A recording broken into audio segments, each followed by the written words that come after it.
નમસ્કાર દર્શક મિત્રો, હું જાનવી નિમાવત અબ તક બુલેટિનમાં આપનું સ્વાગત કરું છું। વિસ્તૃત સમાચારો જોતા પહેલા જોઈએ આજની મુખ્ય હેડલાઇન્સ। રાજ્યમાં શુક્રવારથી વાતાવરણમાં પલટો, નલિયાનું 11.7 ડિગ્રી તાપમાન। નવા સત્રથી ગુજરાત યુનિવર્સિટીમાં 6 ઓનલાઈન કોર્સ શરૂ કરવામાં આવશે। રાજકોટ અમદાવાદ હાઈવે ઉપર કાનપરના પાટિયા નજીક કુરિયર કંપનીની પિકઅપ બોલેરોની લૂંટ। હવે જોઈએ સમાચાર વિગતવાર।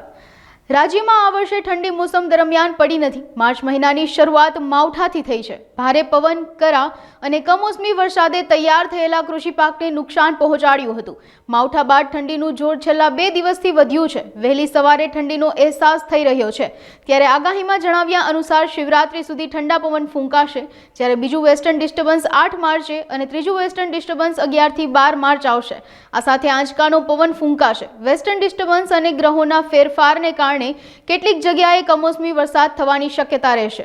ગુજરાત યુનિવર્સિટીમાં આગામી નવા શૈક્ષણિક વર્ષથી 6 ઓનલાઈન કોર્સ શરૂ કરવાની સત્તાવાર જાહેરાત કરવામાં આવી છે, જેમાં નવા શૈક્ષણિક સત્રથી 3 યુજી અંડર ગ્રેજ્યુએટ અને 3 પોસ્ટ ગ્રેજ્યુએટ કોર્સ શરૂ કરવામાં આવશે। આ ઓનલાઈન કોર્સમાં 2 વખત વિદ્યાર્થીઓને પ્રવેશ આપવામાં આવશે, તેમજ પ્રવેશથી લઈને પરીક્ષા સુધીની તમામ પ્રક્રિયા ઓનલાઈન કરવાની જ રહેશે, જેમાં 30% ઇન્ટરનલ અને 70% એક્સટર્નલ પદ્ધતિથી પરીક્ષા લેવાશે। સુરેન્દ્રનગર જિલ્લામાં સતત કાયદો અને વ્યવસ્થાની સ્થિતિ કથળી રહી હોય તેવા બનાવો છાસવારે સામે આવી રહ્યા છે। અવારનવાર ચોરી લૂંટના સામે આવતા બનાવો વચ્ચે સુરેન્દ્રનગર જિલ્લામાં વધુ એક લૂંટનો બનાવ સામે આવ્યો છે। રાજકોટ અમદાવાદ હાઈવે ઉપર કાનપરના પાટિયા નજીક લૂંટનો બનાવ બન્યો છે, ત્યારે સુરેન્દ્રનગર જિલ્લાભરની પોલીસ ઘટના સ્થળે દોડી ગઈ છે। કુરિયર કંપનીની પિકઅપ બોલેરોને નિશાન બનાવી તસ્કરો કિંમતી દાગીના, અંદાજિત 120 કિલો ચાંદીનો જથ્થો, ઇમિટેશન જ્વેલરી સહિતનો મુદ્દામાલ લૂંટી ગયાના પ્રાથમિક માહિતી સામે આવી છે। પાણશીણા અને બગોદરા પોલીસ સ્ટેશનની બોર્ડર ઉપર આજે રાત્રે HL કાર્ગોનું એક મહિન્દ્રા પિકઅપ વાન હતું, એમાં લૂંટનો બનાવ બનેલ છે। અન્ય I-20 જેવી 2 ગાડીની અંદર 7 થી 8 લોકોએ આવી અને ડ્રાઈવરને માર મારી અને આ ગાડી સાથે લૂંટી અને લોકો જતા રહેલા હતા। બનાવવાળી જગ્યાએથી લગભગ 8 થી 9 કિલોમીટરે જે ગાડી છે આંગડિયાની એ મળી આવેલી છે અને એની અંદરથી કેટલાક પાર્સલો પણ મળેલ છે। એટલે આ કુલ કેટલો માલ આ બનાવની અંદર ગયેલ છે એની વેરિફિકેશનની કામગીરી ચાલુ છે। સુરેન્દ્રનગર જિલ્લા પોલીસની અંદર local Panshina police station, CPI, SDPO અને LCB SOGની અને અન્ય ટીમો છે, લગભગ 7 થી 8 ટીમો છે એ આને આરોપીઓને અને મુદ્દામાલ શોધવા માટે કાર્યરત છે। એટલે આ વેરિફિકેશનની પ્રક્રિયા પૂરી થશે એટલે FIR દાખલ કરી કુરિયરની ગાડી છે અમદાવાદથી રાજકોટ જતી હતી અને એની અંદર લગભગ 70 જેટલા પાર્સલો હતા અને એની અંદર કિંમતી સામાન હતો। રાજકોટની લોકસભા બેઠક પરથી પરસોત્તમભાઈ રૂપાલાનું ઉમેદવાર તરીકે નામ જાહેર કરવામાં આવ્યું છે। કેન્દ્રીય મંત્રી પરસોત્તમ રૂપાલા આજરોજ અબ તક મીડિયા હાઉસની શુભેચ્છા મુલાકાતે આવ્યા હતા, જેમાં પરસોત્તમભાઈએ જણાવ્યું હતું કે રાજકોટનું નેતૃત્વ એ જનસંઘથી લઈને રાજકોટને મજબૂત કર્યું છે। રાજકોટ એ ભારતીય જનતા પાર્ટીનું પાવર હાઉસ છે અને મને આ પાવર હાઉસમાં કામ કરવાનો મોકો મળ્યો છે, તેનો હું લાભાર્થી છું। અંતે મંત્રી પરસોત્તમ રૂપાલાએ અબ તક મીડિયાની કામગીરી બિરદાવી હતી। આ ઉપરાંત મંત્રીએ અબ તક મીડિયા હાઉસ મુલાકાત લઈ આગામી લોકસભાની ચૂંટણીને લઈ વાતચીત કરી હતી। રૂપાલાજી, ખાસ તો રાજકોટ છે ને એને કાયમ એક રાજકોટની ભૂમિ છે કે કાયમ છે ને બહારના લોકોને ખૂબ આવકાર્યા છે, શીખાયરા છે। આજે અમે હેડિંગ એ જ આપ્યું છે, ભલે પધારે રૂપાલાજી, રાજકોટ પરસોત્તમ આપને બનાવે એવી શુભકામના અમે આપીએ છીએ।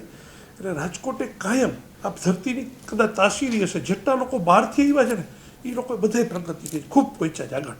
અમે ઈચ્છીએ છીએ રૂપાલાજી ખૂબ આગળ વધ્યા છે, પણ હજીયાથી ખૂબ મોટી પ્રગતિ કરે એવી અમારી રાજકોટ તરફથી, રાજકોટના વતી અમે શુભકામના આપને આપીએ। પાટીલજી, તમને એ રાજકોટનું નોતરું મળ્યું કે રાજકોટથી રૂપાલાજીએ લડવાનું છે, આપણી ફિલિંગ્સ શું છે રાજકોટવાસીઓ માટે, રાજકોટ જિલ્લા માટે તમારો શું સંદેશો છે? મેં પબ્લિકલી પણ આ વાત કરી હતી, રાજકોટ જે છે આમાં આપે જુદી રીતે નેરેટ કરી, પણ મને ખરેખર ખુશીથી કહેવાનું મન થાય મીડિયાની સામે, રાજકોટ છે એ ગુજરાતના ભારતીય જનતા પાર્ટીનું પાવર હાઉસ છે। મેં અમે શબ્દ કરતા મેં એ પાવર હાઉસને કામ કરતું જોયું છે. હું એનો લાભાર્થી છું. રાજકોટના નેતાઓની સાથે કામ કરીને અમે આગળ વધેલા છીએ. હું અમરેલીથી બસમાં રાજકોટ ડેપોમાં ઉતરું. રાજકોટ ડેપોની સામે પેલી ખાંભા ખોડેલી ગલી હતી, એમાંથી ઉપર ચડી 25 વર્ષ પહેલા કાપડ માર્કેટમાં ઉદાડીને ત્યાં કપડાં લેતા મેં અને ચકુભાઈ ઉપર બેઠા હોય, હું નીચેથી કેળા લઈને જાઉં, એ ગાંઠિયા મગાવે અને અમારું કામ ચાલુ થાય. એ સંજોગોમાં રાજકોટના નેતૃત્વએ મને પાકું સ્મરણ છે કે ભારતીય જનતા પાર્ટીને જનસંઘથી શરૂ કરીને રાજકોટની અંદર પહેલા મજબૂત કર્યું છે અને રાજકોટને ભાજપનો ગઢ બનાવ્યો અને ત્યાર પછી તો ભાજપનો ઇતિહાસ પણ બનાવ્યો. 25-26 વાળી ઘટનાઓથી તમે બધા વાકેફ છો. એ ભાજપનો ઇતિહાસ છે જે કાનૂની રીતે નથી બન્યું, એ ભાજપના નેતૃત્વએ મોરલી કર્યું છે. એ ભાજપ પછી અહીંથી વિસ્તરીને ગ્રામ્ય પંથકમાં ગયું, સૌરાષ્ટ્રમાં ગયું અને આખરે ગુજરાતમાં પણ ગયું. તો 2-3 જે ગ્રોથ સેન્ટરો ગુજરાત લેવલે હતા, એમાંનું પ્રમુખ ગ્રોથ સેન્ટર પાર્ટીનું આ હતું. રાજકીય રીતે જ્યારે ભારતનો ઇતિહાસ લખાશે છે, એમાં જુદા જુદા પોલિટિકલ એરાઓ અંગે કોઈ લખવું પડશે. એમાં એક એરા આવશે, મોદી એરા. લખનારા હોય, લખવો જ પડશે. અત્યારે વિશ્વમાં, દેશમાં નહીં, વિશ્વમાં 24 વર્ષથી સ્ટેટ હેડ હોય અને અનબીટન હોય એવા કોઈ નેતાની કારકિર્દી અગાઉની કોઈ છે જ નહીં. હું રૂપાજી ખાસ એક પૂછવા માંગીશ કે આઝાદી પછી પહેલી વખત એવું કદાચ થતું હશે ઇતિહાસમાં, ભારતના ઇતિહાસમાં, રાજકારણમાં, કે ઉમેદવારો પહેલેથી નક્કી થઈ જવા અને ચૂંટણી પછીની પ્રક્રિયાઓ કદાચ અમેરિકા પણ નથી કરી શક્યું કે 100 દિવસનો માસ્ટર પ્લાન. અને આ ઘટનાને કારણ કે તમે સાથે રહેલા છો, નજીકથી જોવો છો. એક એવી વાત છેડી દીધી છે, હું તો એમ કહું છું કે એ વાતથી આજે તમે સમિંગ અપ કરો, આપનો આભાર માનીશ. આગામી 100 દિવસની સરકાર અંગેની સૂચનાઓ અધિકારીઓને આપવી, આવો આત્મવિશ્વાસ વાળો રાજનેતા અત્યાર સુધીમાં નથી થયા. એને બીજી રીતે મારે તો જોવું છે અને આપના સાથે શેર કરવું છે, રાજ્યના અને રાષ્ટ્રના દર્શકો માટે, વાચકો માટે. સાહેબ, છેલ્લા વર્ષનું હોય ને, ચૂંટણીનું છેલ્લું વર્ષ, એટલે એમાંય 6-1 મહિના બચે ને, પછી તો વિધાનસભા અને સચિવાલય ને બધું ખાલી હોય. ત્યાં પછી કોઈ નેતા ન હોય, એ હંદે ગામડામાં હોય, રોડ ઉપર હોય, એ બધા પોલિટિકલ ગતિવિધિમાં વ્યસ્ત હોય. કેમ નીકળશું, કેમ જીતશું, ટિકિટનું શું થશે, નીચે કાર્યકર્તાઓમાં અબોલા છે એના સબોલા કરો, એ સિવાયની કોઈ ગતિવિધિ હોય જ નહીં. જે 2 પ્રમુખ લોકો હોય એ અહીંયા બેઠા હોય ને એ બધું કરતા હોય, બાકી શૂન્યાવકાશ અથવા તો રાજકોટ લોકસભાની બેઠક પરથી 2 વખત ચૂંટણી લડી જીત મેળવતા મોહન કુંડારિયાનું આ વખતે લોકસભાની ટિકિટ મળી નથી. ત્યારે આજે કુંડારિયાએ પત્રકાર પરિષદ સંબોધી હતી. તેમાં વડાપ્રધાન નરેન્દ્ર મોદીનો આભાર વ્યક્ત કર્યો હતો. તેમણે જણાવ્યું હતું કે જેમણે 9 વખત ભાજપમાંથી ચૂંટણી લડવાની તક આપી અને તેમાંથી 8 વખત જીત મેળવી. જોકે આ સમયે તેમને લોકસભાની ટિકિટ કપાવવા મુદ્દે કટાક્ષ પણ કર્યો હતો. ખાસ કરીને ભારતીય જનતા પાર્ટીના મોવડી મંડળના માધ્યમથી દરેક ઉમેદવારનું સિલેક્શન થતું હોય છે. છેલ્લી 2 ટર્મથી આ લોકસભામાં મારા ઉપર પાર્ટીએ વિશ્વાસ મૂકીને મને લડવાની તક આપી હતી. એ જ રીતે આ વખતે પ્રદેશ પાર્લામેન્ટરી બોર્ડ અને રાષ્ટ્રીય પાર્લામેન્ટરી બોર્ડે એક નિર્ણય કર્યો કે પરસોત્તમભાઈ રૂપાલા રાજકોટથી ચૂંટણી લડશે. તો એક સ્વાભાવિક અમારી પ્રક્રિયા છે.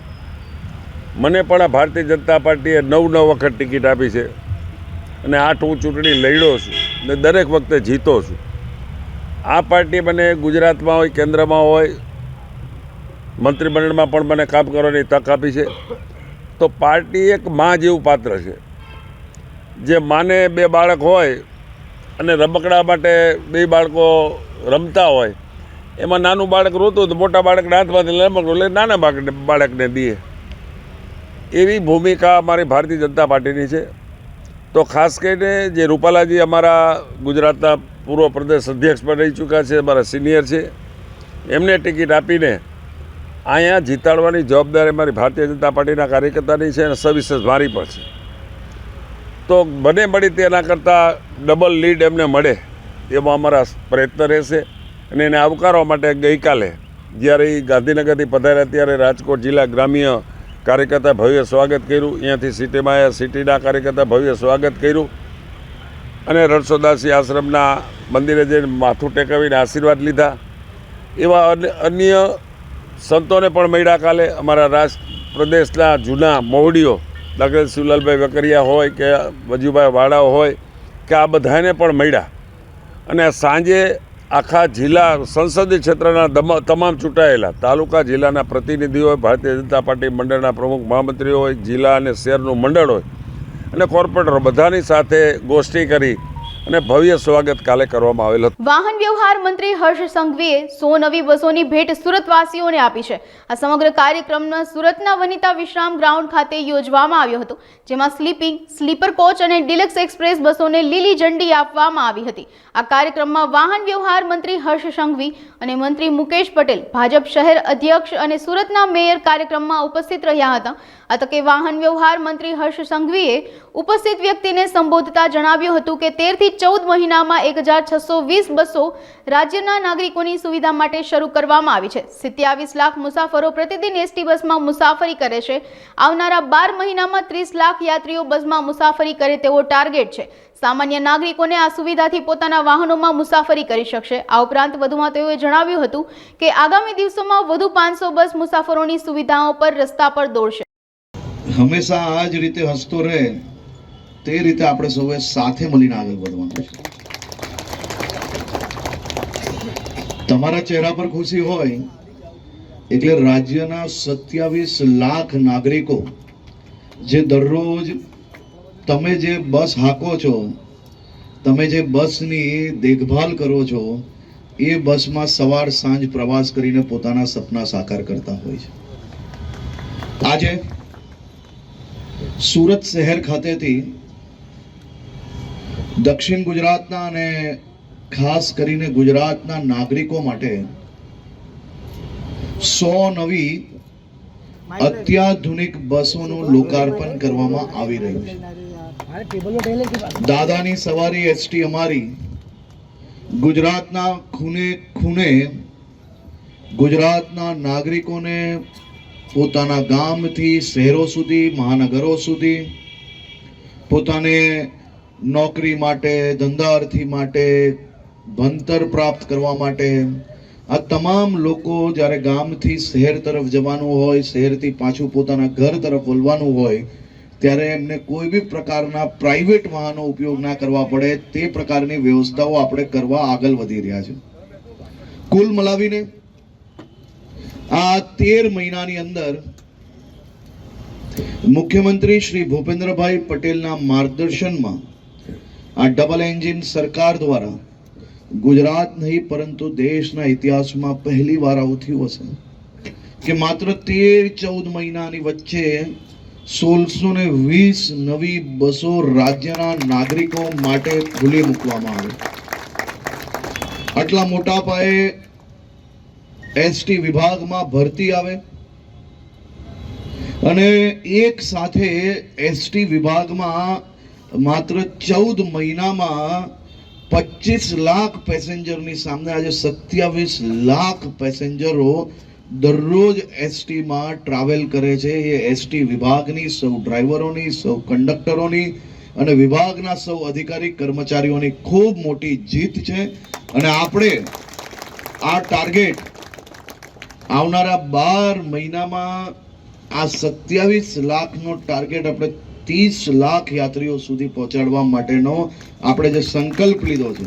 રાજકોટમાં વડાપ્રધાનની વર્ચ્યુઅલી ઉપસ્થિતિમાં વિકસિત ગુજરાત નારી શક્તિ વંદના કાર્યક્રમનું આયોજન કરવામાં આવ્યું હતું, જેમાં રાજ્ય કક્ષાનો મુખ્ય કાર્યક્રમ મુખ્યમંત્રીની ઉપસ્થિતિમાં પાટણ ખાતે યોજાયો હતો. રાજકોટમાં પરસોત્તમ રૂપાલાની ઉપસ્થિતિમાં આ સમગ્ર કાર્યક્રમનું આયોજન કરવામાં આવ્યું હતું. દીનદયાળ અંત્યોદય યોજના, રાષ્ટ્રીય શહેરી આજીવિકા મિશન યોજના ઘટક સામાજિક ગતિશીલતા અને સંસ્થાગત વિકાસ દ્વારા શહેરમાં વસતા શહેરી ગરીબો કે બીપીએલમાં અમૃતમ, વાત્સલ્ય જેવા કાર્ડ ધારકો 10 બહેનો ભેગા મળીને સ્વસહાય જૂથની રચના કરવામાં આવે છે, જે અંતર્ગત 3 માસ પૂર્ણ થતાં સરકાર દ્વારા રૂપિયા 10,000 લેખે રિવોલ્વિંગ ફંડની સહાયની ફાળવણી કરવામાં આવી, જેમાં હાલ રાજકોટ મહાનગરપાલિકા દ્વારા 1,627 સ્વસહાય જૂથની રચના કરાઈ છે, જેને લઈ અંદાજે 1,411 જેટલા સ્વસહાય જૂથોને પ્રતિદીઠ રૂપિયા 10,000 લેખે 1,41,10,000 જેટલી રકમની ફાળવણી કરવામાં આવી હતી. ભારત માતા કી. આપ સૌ જાણો છો, પ્રધાનમંત્રી શ્રી નરેન્દ્ર મોદી સાહેબે માતૃશક્તિને દેશની વિકાસ ધારામાં જોડવા માટે કેટલાય નિર્ણયો કર્યા, જેને કારણે આજે આ દેશની માતૃશક્તિ એવો અહેસાસ કરતી થઈ છે કે અમે હવે વિકસિત ભારતની યાત્રામાં સમોવડી બનીને રાષ્ટ્રના વિકાસમાં યોગદાન આપવા જઈ રહ્યા છીએ. બેનો, આપ બધા જાણો છો, આપણી સૈનિક શાળાઓમાં દીકરીઓને એડમિશન જ નહોતું અપાતું. આપણે એવું માનતા હતા કે દીકરીઓએ આ સેનાના કામમાં અને એમાં જવાનું જ ના હોય. આ દેશને એવા પ્રધાનમંત્રી મળ્યા, એમણે દેશની દીકરીઓ માટે સૈનિક સ્કૂલના દરવાજા ખોલ્યા અને હવે આ દેશની દીકરીઓ ફાઇટર વિમાન ઉડાડવા માટે પણ ચલે. તમે બધાએ જોયું હશે 26મી તારીખનો કાર્યક્રમ આપણો, 26 જાન્યુઆરીનો કર્તવ્ય પથની અંદર સમગ્ર કાર્યક્રમનું નેતૃત્વ આ દેશની દીકરીઓએ કર્યું. દુનિયા જોઈ રહી, નૌસેનાનો કાફલો નીકળે, એમાંય દીકરીઓનું નેતૃત્વ, પાય દળનો કાફલો નીકળે, એમાંય દીકરીઓનું નેતૃત્વ, હવાઈ દળના જેટ નીકળ્યા, એના પાયલોટમાં પણ ભારતની દીકરીઓના નામ બોલાતા હતા, ત્યારે આખા દેશમાં લોકો ગર્વથી પોતાની છાતી ફૂલાવી રહ્યા.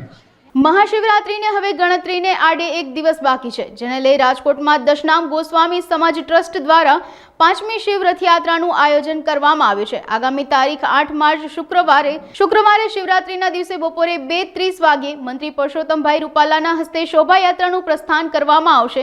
આ શોભાયાત્રામાં વિશ્વેશ્વર મહાદેવ મંદિર, મહુડી મેઇન રોડ, રાજનગર ચોક, નાના મહુવા સર્કલ સહિત શહેરના મુખ્ય માર્ગો પર ફરશે. આ અંગે વધુ વિગતો દશનામ ગોસ્વામી સમાજના આગેવાનોએ અબતક મીડિયાની મુલાકાત લઈ માહિતી પૂરી પાડી હતી. હું ડૉક્ટર મનીષગીરી કાંતિગીરી ગોસાઈ, શિવ શોભાયાત્રાના આ વખતના અધ્યક્ષ તરીકેની મારી જવાબદારી છે. આ શોભાયાત્રા મવડી રોડ ઉપરથી વિશ્વેશ્વર મહાદેવના મંદિરેથી દર વર્ષે નીકળે છે. આ પરંપરા છેલ્લા 5 વર્ષથી આ ચાલુ છે. દશનામ ગોસ્વામી સમાજના આરાધ્ય દેવ એટલે શિવજી છે, પરંતુ એ જગતપિતા છે અને અન્ય સમાજના બધાના એ આરાધ્ય દેવ છે. તો આ જે શિવ શોભાયાત્રા છે એમાં હોંશે હોંશે રાજકોટની જનતા ભાગ લે છે. આ વખતની વિશેષતા એ છે કે મુખ્ય રથ છે એ સોમનાથ મહાદેવના મંદિરની પ્રતિકૃતિ તરીકે આબેહૂબ સોમનાથ મહાદેવના મંદિર જેવો જ બનાવ્યો છે. બીજી એક વિશેષતા એ છે કે બરફના શિવલિંગ અમરનાથ દાદાનો પણ એક ફ્લોટ્સ મૂકવામાં આવ્યો છે. બહોળી સંખ્યાની અંદર લોકો જોડાય એના માટે શ્રી સંજયગીરી બચુગીરી, શ્રી રાજેશગીરી ઈશ્વરગીરી, શ્રી હસમુખગીરી અને તમામ ટીમ અને મારા પરિબાપુ છે જે મહંતશ્રી, એ બધા ખૂબ પ્રયત્ન કરી રહ્યા છે અને લોકોને આ શોભાયાત્રામાં જોડાવા માટે થઈને ખાસ નમ્ર અપીલ છે કે ઠેર ઠેર એનું સ્વાગત પણ કરવામાં આવશે. એનો રૂટ જે છે એ વિશ્વેશ્વર મહાદેવથી શરૂ કરી રાજનગર ચોક, ત્યાંથી નાના મવા સર્કલ, ત્યાંથી 150 ફૂટ રિંગ રોડ ઉપર ઇન્દિરા સર્કલ, રૈયા ચોકડી અને ત્યાંથી રૈયા ગામની અંદર મહાપ્રસાદ અને મહાઆરતીનું આયોજન કરવામાં આવ્યું છે. બપોરે 2:30 વાગ્યે પ્રસ્થાન કરવામાં આવશે અને રુદ્રાક્ષના પારાની પ્રસાદી જે કોઈ દર્શન કરવા આવશે એ લોકોને આપવામાં આવશે, જેથી કરીને બધાને હિન્દુ સનાતન ધર્મપ્રેમી લોકોને આમાં જોડાવા અને દરેક સંસ્થાઓને આ શોભાયાત્રાનું સ્વાગત કરવા માટે અપીલ કરવામાં આવે છે. મહાશિવરાત્રીને હવે ગણતરીનો એક જ દિવસ બાકી રહ્યો છે, ત્યારે સમગ્ર દેશ અને સમગ્ર ગુજરાત શિવમય રંગથી રંગાયું છે અને વિવિધ પ્રકારના કાર્યક્રમો પણ કરવામાં આવી રહ્યા છે. એટલું જ નહીં, આજના સમયે સમગ્ર વિશ્વ અત્યાચાર, દુરાચાર, ભ્રષ્ટાચાર અને આતંકવાદ જેવી વિકરાળ સમસ્યાઓથી ઘેરાયેલું રહ્યું છે. બીજી તરફ હાલ ચારે બાજુ મનુષ્ય દુઃખી, પ્રશાંત અને તણાવગ્રસ્ત છે. ત્યારે વર્તમાન સમયમાં કળિયુગની ઘોર અશાંતિમાંથી સતયુગના પ્રભાતના ઉદયમાં માનવી આગળ વધે એ જ જરૂરી છે અને તે માટે જ બ્રહ્માકુમારી સંસ્થા દ્વારા 3000 શ્રીફળનો ઉપયોગ કરી એક વિશેષ શિવલિંગ બનાવવામાં આવ્યું છે. શાંતિ બ્રહ્માકુમારી રેખા, વિશેષ કરીને બ્રહ્માકુમારી સંસ્થાની અંદર શિવરાત્રિનું ખૂબ જ આધ્યાત્મિક મહત્ત્વ છે, કેમ કે પરમાત્મા શિવ આ કલિયુગી દુનિયાની અંદર અંધકારની રાતમાં જ અવતરણ કરીને આપણી સૌ આત્માઓને વિકારોમાંથી છોડાવવા માટે વિશેષ પ્રજાપિતા બ્રહ્માના તનમાં અવતરણ કરી ચૂક્યા છે. એમને 88 વર્ષ થયા છે, જેની યાદગારમાં બ્રહ્માકુમારી સંસ્થા ખૂબ ધામધૂમથી શિવરાત્રિ મનાવે છે.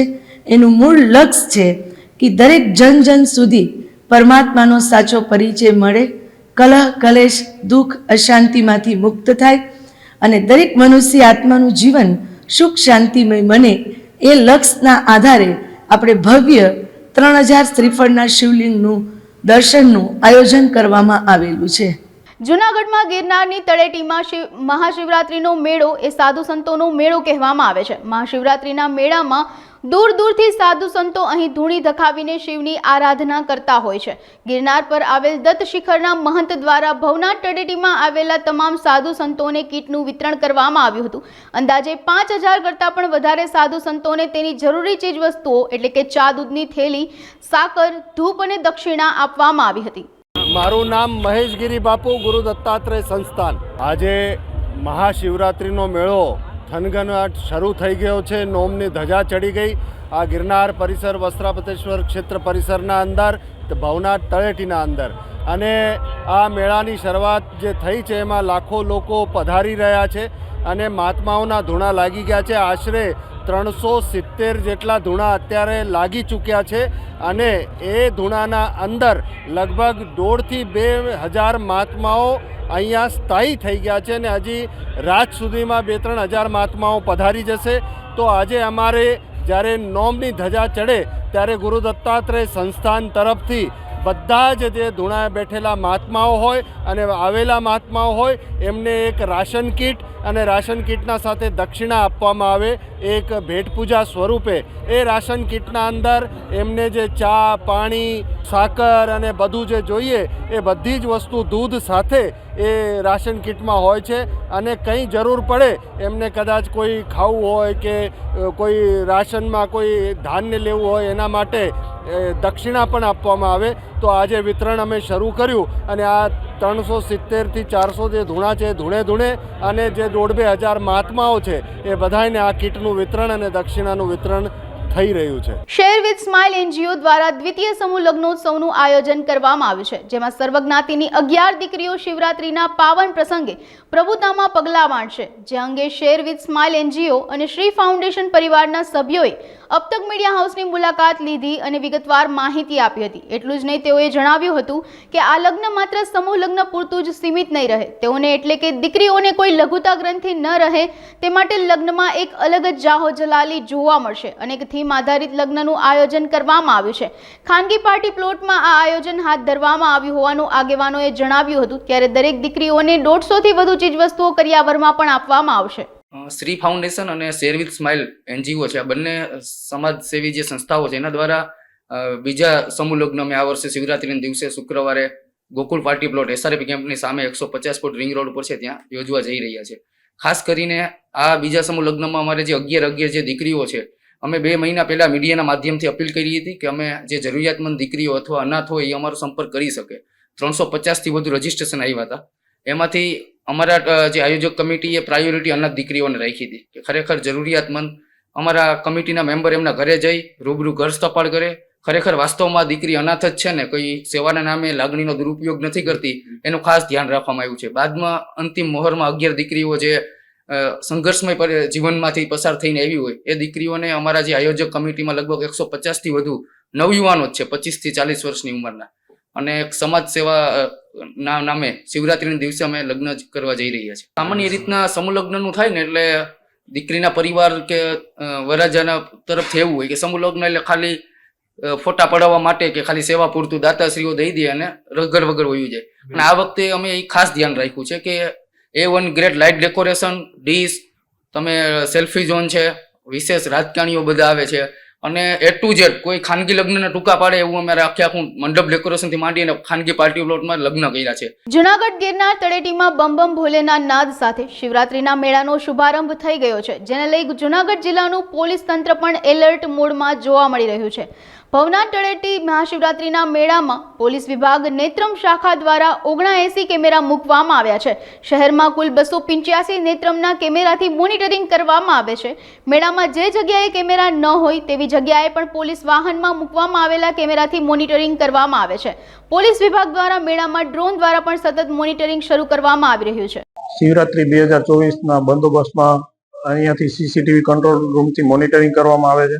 આપણી પાસે જુનાગઢ શહેરમાં વિશ્વાસ પ્રોજેક્ટ અંતર્ગત કુલ 285 કેમેરા ઇન્સ્ટોલ કરવામાં આવેલ છે અને અન્ય બીજા 36 કેમેરા ઇન્સ્ટોલ કરવામાં આવેલ છે. કુલ મળીને ભવનાથમાં જ ખાલી 80 કેમેરા અને ટોટલ 320 કેમેરા જેટલો 320 સીસીટીવી કેમેરાથી મોનિટરિંગ કરવામાં આવે છે. સાથે સાથે ડ્રોન સર્વેલન્સથી પણ મોનિટરિંગ કરવામાં આવે છે. 24/7 પોલીસ સ્ટાફ છે એ સીસીટીવી કેમેરાથી મોનિટરિંગ કરે છે.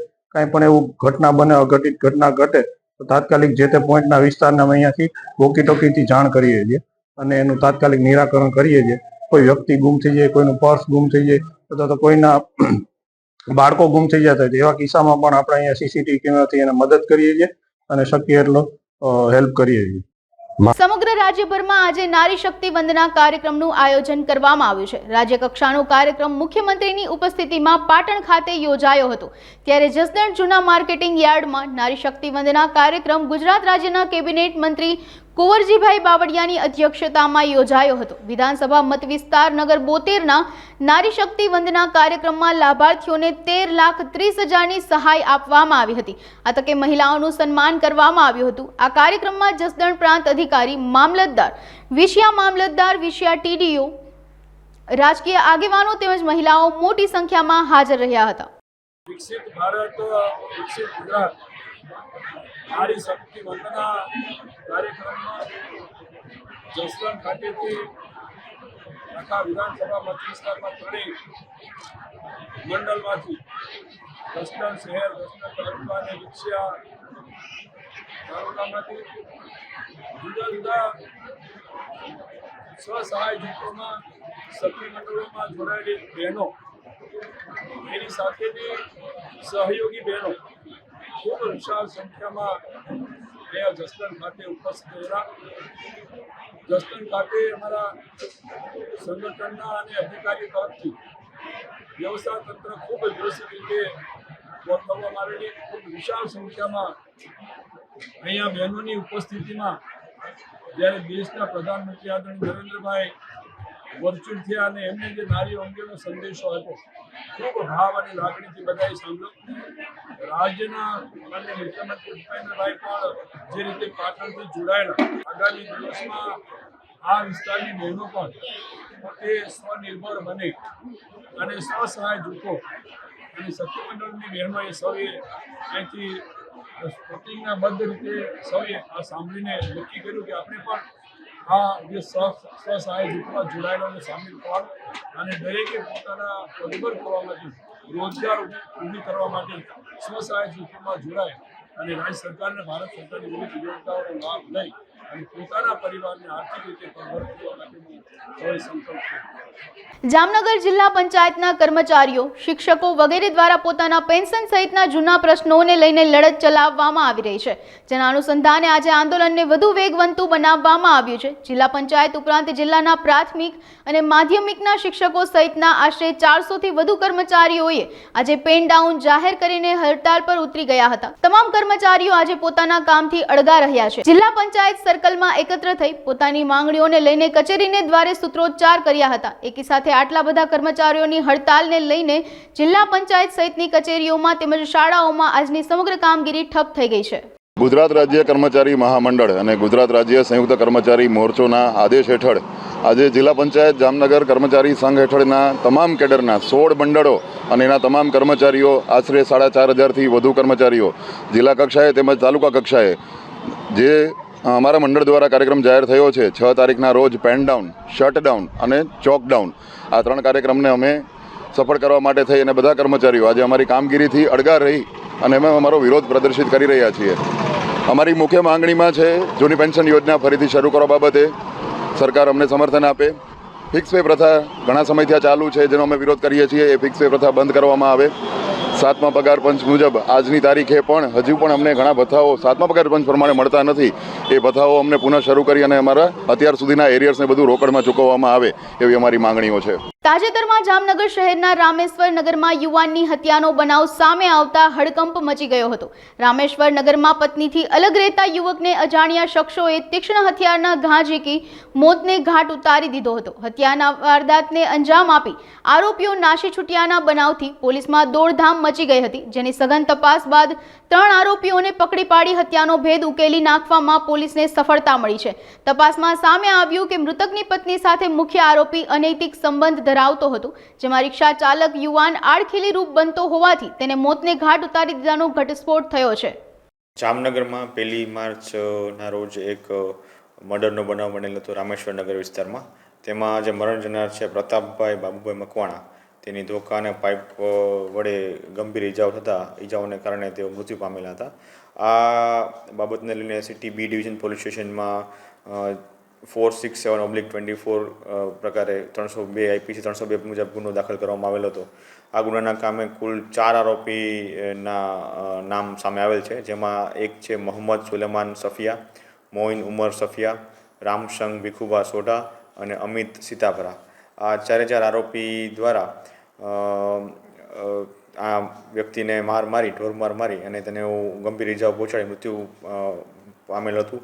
એમાંથી આ જે 3 આરોપી છે મોહમ્મદ સફિયા, મોઇન સફિયા અને રામશંગ સોઢા, આ 3 આરોપીને city B division police station દ્વારા અટક કરવામાં આવેલ છે અને ચોથો એક આરોપી જે અમિત સીતાપરા છે તેને અટક કરવાની તજવીજ ચાલુ છે. અગાઉ બોગસ તબીબ તરીકે પોલીસ ચોપડે ચડી ચૂકેલા શ્યામ રાજાણીની વધુ એક કાળી કરતૂત સામે આવી છે, જેમાં શ્યામ રાજાણીએ એક મહિલા સાથે કોર્ટ મેરેજ કર્યા બાદ અવારનવાર શરીર સંબંધ બાંધીને તર છોડી દીધાનું સામે આવ્યું છે. મહિલાએ મામલામાં મહિલા પોલીસ મથક ખાતે દુષ્કર્મ સહિતની કલમો હેઠળ ફરિયાદ નોંધાવી છે. આ મહિલાએ અબતક મીડિયા હાઉસ ખાતે આવી પોતાની વ્યથા ઠાલવતા ન્યાયની માંગણી કરી છે. મારી જોડે મતલબ જબરદસ્તીથી થયેલું છે, જે હમણાં મહિના દિવસ પહેલાં જ થયું હતું. રાઈટ, મને મારા ઘરેથી મને લઈ ગયા અને મને એવું કીધું કે આપણે જે બી કાંઈ છે એ સમાધાન કરીએ. અને એને લઈને મને એના જે માધાપર ચોકડી પાસે ફ્લેટ છે, જ્યાં અત્યારે ફ્લેટમાં રહે છે, ત્યાં મને દ્વારિકા હાઇટ્સ કરીને બિલ્ડિંગ છે, ત્યાં 10th ફ્લોર ઉપર ત્યાં મને લઈ ગયા અને એણે એવું કીધું કે આપણે બધી વસ્તુ હું તમને તારી જે બી કાંઈ વસ્તુ છે હું તને આપી દઈશ અને બધું આપણે સમાધાન કરી નાખશું, ક્લિયર કરી નાખશું. તે દિવસે એણે મારે સંબંધ બાંધવાની ટ્રાય કરી, મેં ના બી પાડી અને એક ગલત રીતે એક બીજી જગ્યા ઉપર બી એણે ટ્રાય કરી જ્યાં એને મારે બળજબરીથી કર્યું હતું. અને આ ઘટના મહિના દિવસ અરાઉન્ડ જેવું થયું છે ત્યારે બની હતી અને ત્યાર પછી મેં પોલીસમાં કમ્પ્લેન્ટ બી કરી હતી કે ભાઈ મારી યારે આવું થયું છે અને મેં 498નો કેસ બી કર્યો હતો, જેની 13 તારીખ કે મેં કેસ દાખલ કર્યો હતો. જે હમણાં 2 દિવસ પહેલાં હું CP સાહેબને મળી હતી ત્યારે મેં એમને વાત કરી હતી કે ભાઈ આવી રીતનું આવું થયું છે અને ત્યારે એમને બોલાવવામાં બી આવ્યો હતો ત્યાં અને બધી વાત બી કરી હતી. અને જે વસ્તુ એ મીડિયાને કહે છે કે ભાઈ મને માર્યો તો આ તે વસ્તુ, જે કોઈ ઘટના બની જ નથી, કેમ કે ત્યારે હું બી ત્યાં હાજર જ હતી એને ખાલી પૂછપાછ જ કરેલી છે, બીજું કોઈ જાતની કોઈ હાથ ચાલાકી પોલીસે કે કોઈએ કરેલી છે નહીં. ડૉક્ટર શ્યામ રાજાણી હમણાં જે લાસ્ટ ટાઈમ બન્યો ને એ મહિના દિવસ પહેલાં બન્યો હતો, અને આવું છેલ્લા વર્ષ દિવસ થયા 5 થી 6-7 વખત આ વસ્તુ થઈ ચૂકી છે. હા, મારી જોડે 4 વર્ષ પહેલાં લગ્ન કર્યા હતા અને કોર્ટ મેરેજ થયા હતા, અને એણે એવું કીધું હતું કે ભાઈ આપણે 2 પરિવારને એક કરવા માટે આપણે એક ફેમિલીને એક કરવા માટે આપણે ધામધૂમથી મેરેજ કરશું. પણ એ વસ્તુ એના ફેમિલીને હું જ્યારે વાત કરું ને તો એ વસ્તુને ટાળતા જ ગયા, અને એના બેન બી મારી ખિલાફ હતી કે ભાઈ જ્યાં સુધી મારા મેરેજ ન થાય ત્યાં સુધી મેરેજ નહીં. આમને આમ એણે 4 વર્ષ કાઢી નાખ્યા મારી જોડે, અને છેલ્લા લાસ્ટ 2022માં ફેબ્રુઆરીમાં એણે મને ઘરેથી બી કાઢી મૂકી હતી, અને લાસ્ટ છેલ્લા 1 વર્ષ ત્યાં તો હું સાવ એકલી જ છું કે એનો કોઈ રિસ્પોન્સ નથી, કાંઈ નહીં. અને કોઈ અધર એવું મને હમણાં થોડાક ટાઈમ પહેલાં જ જાણવા મળ્યું કે કોઈ અધર છોકરી જોડે, અને જે હાલમાં મને જ્યાં લઈ ગયા હતા એ મને હમણાં ખબર પડી કે એ જ જગ્યા ઉપર એ છોકરીને બી રાખે છે, અને એ છોકરી એને ઓલરેડી 2 દીકરીઓ બી છે. એક તો એની બેન બી ના પાડતી હતી કે ભાઈ જ્યાં સુધી મારા ના થાય ત્યાં સુધી, અને ખબર નહીં કે હરવારી એવું જ કે ભાઈ હમણાં નહીં, થોડોક ટાઈમ, અને હું હરવારી કહું ને એ વસ્તુ વાત કરું ને તો એ કંઈક ને કંઈક કહીને એ વસ્તુને ટાળી દે કે ભાઈ 1 વર્ષ ખમી જઈએ, બેનનું થઈ જાય પછી હારે કરીએ, આ જ રીતની કંઈક ને કંઈક વાત કરીને ટાળી દેતા. હા, એના જેની જોડે એને 5 વર્ષ સંબંધ પીર્યો હતો, અને એમને બી આની ઉપર એક કેસ બી કરેલો હતો કે જે એની ડિગ્રી જે છે ડૉક્ટરની એ નકલી, ઓરિજિનલ ડિગ્રી નથી એની, બોગસ ડૉક્ટર તરીકે ઓળખાય છે. અને એનું કંઈક અપહરણ બી એક છોકરો જે છે મયુર કરીને એનું અપહરણ કરેલું હતું, અને આગળના ઘણા બધા ગુનાઓ જે છે જે આપણે લાઈવ તમે યુટ્યુબ ઉપર તમે ડૉક્ટર શ્યામ રાજાણી કરીને તમે સર્ચ કરશો તો તમને એની પૂરી ડિટેલ ત્યાંથી મળી જશે. હાલ સમાચારોમાં બસ આટલું. વધુ સમાચારો માટે જોતા રહો અબ તક. નમસ્કાર.